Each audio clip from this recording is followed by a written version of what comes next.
Hi mga moms! For today's mini vlog, samahan nyo akong maki-rock and roll sa aming Christmas party. At grabe, sobrang saya ko nga dahil swerte ako ngayon sa raffle.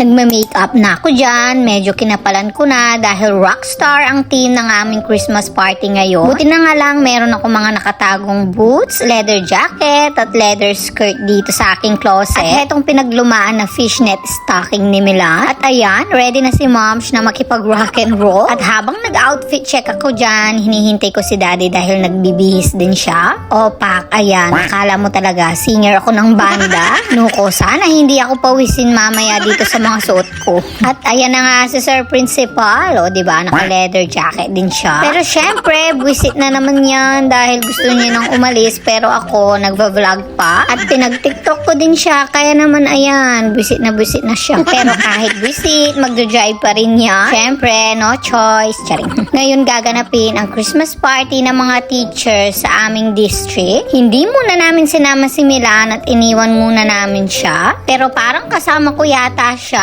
Fast forward, nandito na kami sa venue at ready na ang mga teachers. Kita nyo na, talaga namang pang rock and roll ang aura ng mga teachers. Syempre, kilay is life. Magpapaganda muna ang mga teachers bago mag-picture-picture. Yearly talaga, pinaghahandaan namin ang Christmas party namin dito sa aming district. Dito kasi yung time na magkakasama-sama kami mga teachers sa buong district. At syempre, heto yung time na magkakasiyahan din kami. At syempre, heto talaga ang magpapasaya sa aming mga teachers. Grabe, sobrang daming papremyo lalo na sa paraffle. At syempre, hindi magpapatalo ang Macabebe West District teachers sa OOTD.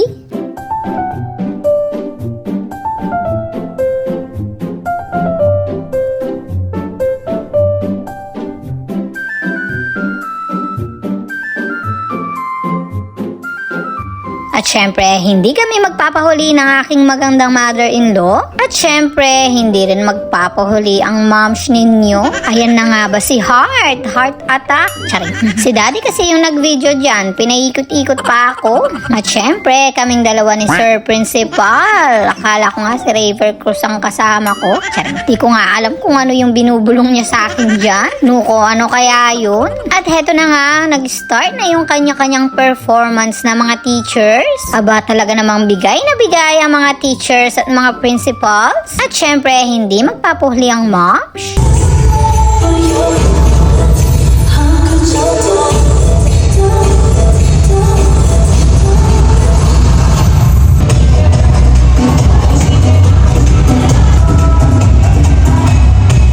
O diba, hindi talaga magpapahuli ang moms. Pero hindi ko masyadong tinodo dyan dahil ang sakit-sakit na ng paa ko sa aking mga sapatos. At syempre, hindi rin magpapahuli sa sayawan si mother-in-law. Kita nyo naman, bagets na bagets pa din si mother. Grabe, todo bigay sa performance sa mga teachers. Dahil pagkatapos nyan, heto na, raffle draw na. Syempre, si moms, kunwari, hindi excited na matawag ang pangalan. Pero hinihintay talaga yung pangalang matawa. Paano ba naman yung nag-a-announce walang iba kundi si Sir Principal? Nuko, sabi ko nga sa kanya, galingan niya sa pagbubunot. Pag talaga ako hindi niya tinawag, lagot ito mamaya sa akin.